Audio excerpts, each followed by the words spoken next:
Hey guys, RJ Winter with MarineMax Maryland here.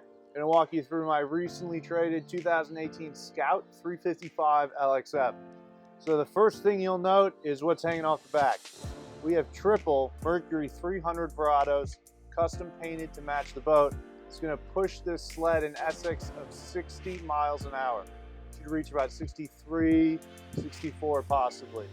So you'll know we have a large cockpit here, aft-facing seat, which actually has a DC-3 Seakeeper in there. So no generator on the boat. It has solar panels on the hardtop that help charge it, so you don't need an AC power source, which helps get it into smaller boats like this. You have a dive door, as you can see, folds inward, so you can flush this right up against the dock to get on and off. As we move forward, notice the 3 Helm seats, which are heated, and I'm definitely using that today.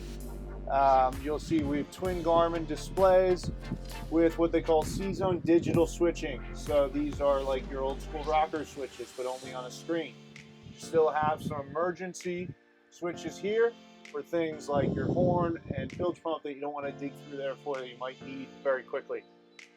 Your Seakeeper display is here. You'll see that right now we have the sunshade out from the hardtop. When that is retracted, you never even know it's there. It goes right up against here.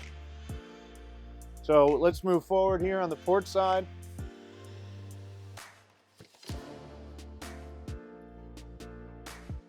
So you've got a nice sun lounge here. When you're going 60 or plus, this is definitely the spot to be. We also have this table that comes up from the floor. So when this is all the way down, you'd never even know there was a table. It just looks like a teak floor. You can come all the way up as it is now, or halfway to about here with a filler cushion, creates one big sunbed. So we'll come all the way around here. You got some storage here for lines and gaffs and hooks, mops, chamois, what have you. Thanks for watching, guys. This is our 2018 Scout 355 LXF trade. Just traded into us. Be sure to give me a call or stop by our store if you want to take a closer look.